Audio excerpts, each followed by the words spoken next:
بسم اللہ الرحمن الرحیم۔ السلام علیکم ورحمۃ اللہ وبرکاتہ۔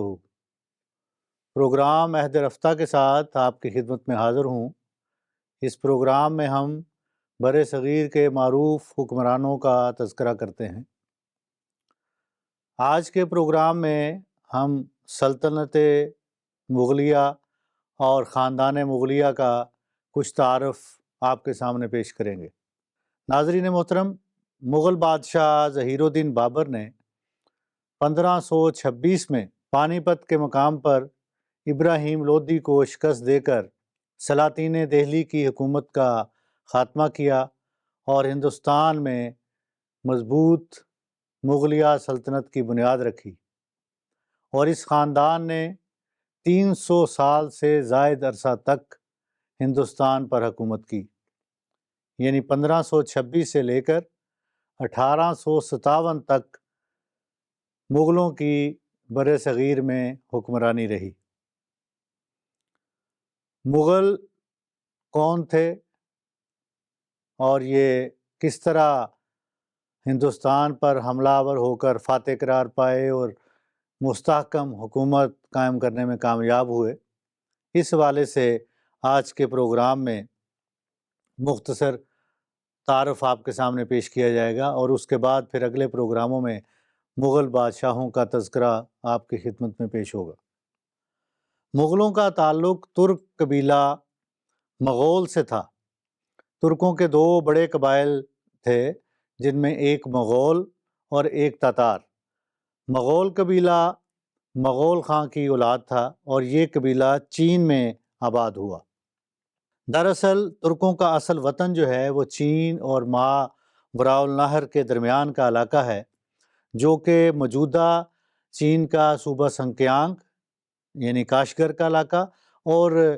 سابقہ سوویت یونین اور موجودہ وسط ایشیائی ریاستوں کے علاقہ پر مشتمل ہے۔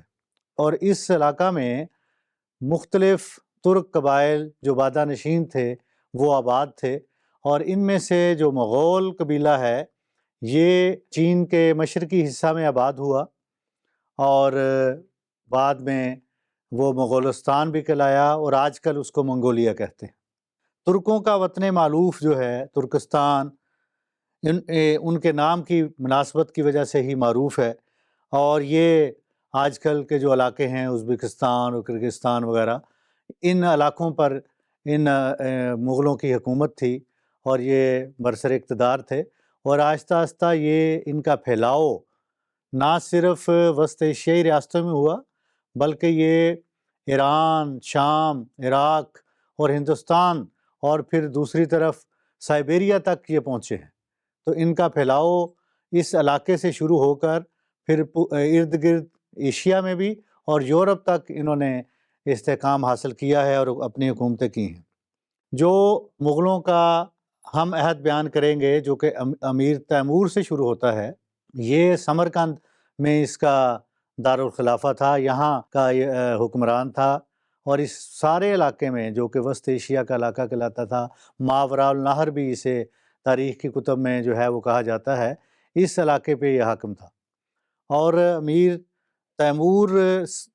سے پہلے میں یہ بیان کرنا ضروری سمجھتا ہوں کہ ترکوں کا ایک حکمران قراخان جو ہے وہ مشرف با اسلام ہوا، اور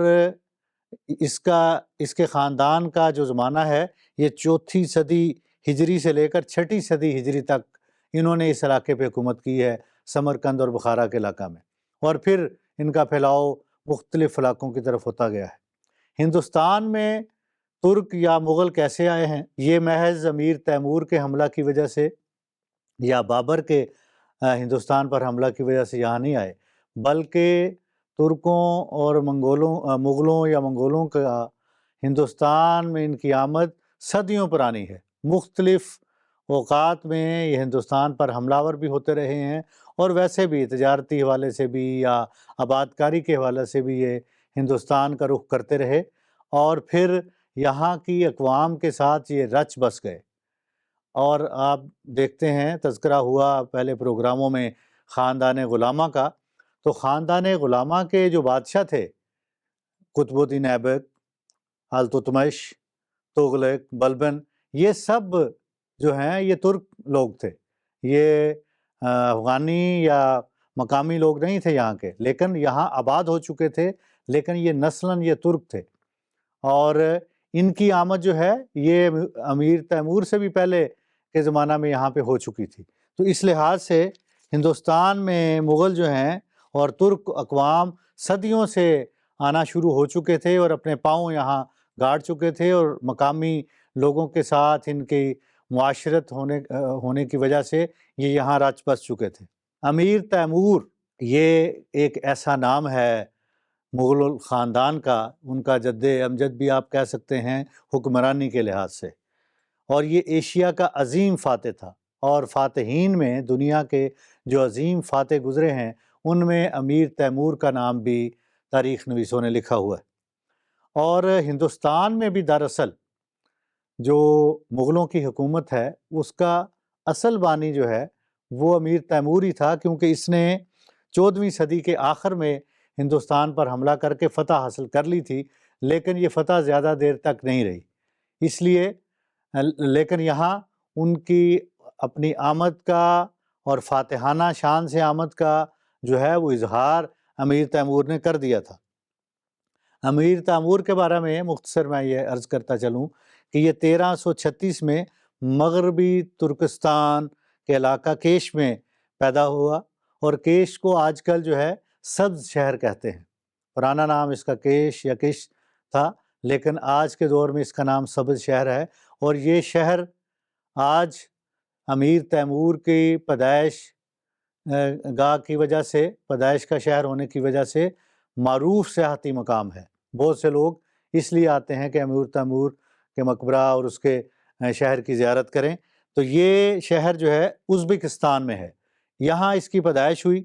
35 سال کی عمر میں یہ تخت نشین ہوا، اور 36 سال تک اس نے حکومت کی ہے اپنے پورے علاقہ میں، اور اس دوران اس نے اپنی حکومت کو اس قدر وسیع کیا کہ فرغانہ اور سمرقند اور بخارا سے نکل کر شام، عراق، ایران، ہندوستان، سائبیریا، خراسان، ان سارے علاقوں تک امیر تیمور کی جو ہے وہ حکومت قائم ہو گئی تھی، اسی لیے عظیم فاتحین میں امیر تیمور کا نام لیا جاتا ہے۔ امیر تیمور کے بعد، اور یہ امیر تیمور کے بارے میں کتابوں میں جو نام اس کے آتے ہیں، تیمور لنگ بھی آتا ہے، اور تیمور گورگان کے نام سے بھی یہ مشہور ہے، اور گورگان داماد کو کہتے ہیں، اور کہتے ہیں کہ امیر تیمور جو ہے یہ شاہی خاندان والی لڑی میں سے نہیں تھا، کیونکہ انہوں نے تقسیم کیے ہوئے تھے کہ بعض بادشاہ بنیں گے، بعض سپہ سالاری کریں گے، کچھ دوسرے جو ہیں وہ امور سلطنت چلائیں گے۔ تو امیر تیمور اس لڑی میں سے نہیں تھا چنگیز خان کی، جو کہ جس نے حکومت کرنی تھی، اس لیے اس نے چنگیز خاندان کا جو شاہی خاندان تھا جو حکومت کرتا تھا اس میں اس کی شادی ہوئی، جس کی وجہ سے یہ داماد کہلایا، یعنی گورگان کہلایا۔ تو داماد ہونے کی وجہ سے اس کو بھی پھر حکومت کرنے کا یہ اہل ہو گیا تھا، اور ایسا اہل ہوا کہ اس کی وجہ سے پھر مغلوں کی جو ہے وہ پہچان ہوئی ہے بعد میں۔ اور امیر تیمور کے بارے میں یہ بتاؤں کہ یہ نویں پشت میں پھر اس کا جو شجرہ ہے یہ چنگیز خان کے ساتھ ملتا ہے، اور جب یہ 1405 میں اس کی وفات ہوئی ہے تو اس کے بعد اس کا بیٹا مرزا میرا شاہ حکمران بنا، میرا شاہ کے بعد مرزا سلطان محمد، پھر ابو سعید محمد، اور پھر عمر شیخ مرزا، یہ حکمران ہوئے ہیں۔ اور یہ عمر شیخ مرزا جو ہے یہ مغل بادشاہ ظہیر الدین بابر کا باپ تھا، اور پھر عمر شیخ مرزا کے بعد بابر جو ہے وہ والی بنا اس علاقے کا، فرغانہ کا والی یہ کہلاتا تھا۔ اس نے سب سے پہلے 1504 میں کابل کو فتح کیا، اور کابل کی فتح کے بعد اس نے علاقے کی مختلف حکومتوں کے تعاون، اور پھر جو کمزوری پیدا ہو چکی تھی لودھی خاندان کی، آپس کی خلفشار ہو چکی تھی، اور اقتدار کی دوڑ میں جب ان کی حکومت کمزور ہو گئی تھی تو اس نے ہندوستان پر حملہ کیا، اور 1526 میں پانی پت کے مقام پر ابراہیم لودھی کو شکست دے کر اس نے ہندوستان کے تخت کو سنبھالا، اور پھر ایک ایسی مضبوط حکومت قائم کر دی جس نے پھر 300 سال سے زائد عرصہ تک ہندوستان پر حکومت کی، یعنی 1857 میں اس حکومت کا خاتمہ بہادر شاہ ظفر جو ان کا آخری